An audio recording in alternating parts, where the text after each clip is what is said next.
शीर्षक समय, धैर्य और सच्चाई की जीत। बहुत पुराने समय की बात है।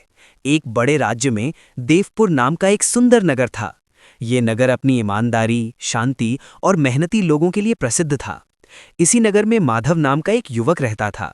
उसके पिता एक साधारण कारीगर थे और माँ बहुत ही धार्मिक और संस्कारी महिला थीं। माधव बचपन से ही बहुत बुद्धिमान था, लेकिन उसका जीवन आसान नहीं था। पिता की कम आमदनी के कारण उसे कई बार पढ़ाई छोड़ने का मन करता, पर उसकी माँ हमेशा कहती, बेटा, हालात चाहे जैसे हों, मेहनत और सच्चाई का रास्ता कभी मत छोड़ना। माधव इन शब्दों को अपने दिल में बसा लेता। संघर्ष की शुरुआत। पिता की अचानक बीमारी के कारण माधव को छोटी उम्र में ही काम करना पड़ा। वो एक सेठ की दुकान पर नौकरी करने लगा। सेठ बहुत अमीर था, लेकिन स्वभाव से घमंडी और लालची था। वो अपने कर्मचारियों को नीची नज़र से देखता और छोटी छोटी बातों पर डांटता। एक दिन सेठ ने माधव को हिसाब किताब संभालने का काम सौंपा। ये एक बड़ी जिम्मेदारी थी।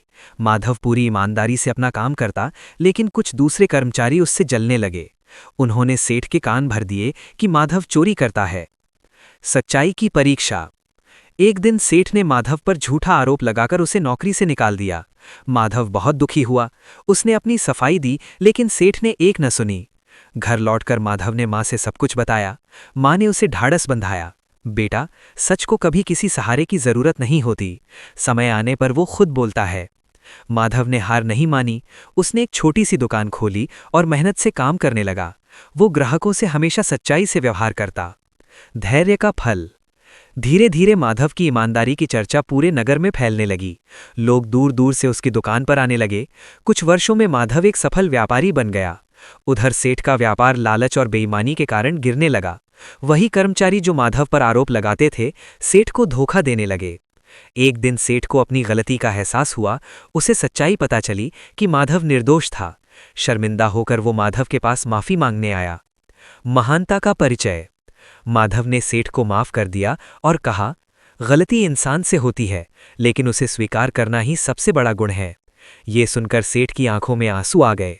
उसने माधव से सीख ली और अपना जीवन बदल दिया। सम्मान और सेवा। राजा तक माधव की ईमानदारी की खबर पहुंची। राजा ने उसे राज्य का मंत्री बना दिया। वो हमेशा न्याय और सच्चाई के साथ काम करता। वो गरीबों की मदद करता, शिक्षा को बढ़ावा देता और लोगों को यही सिखाता।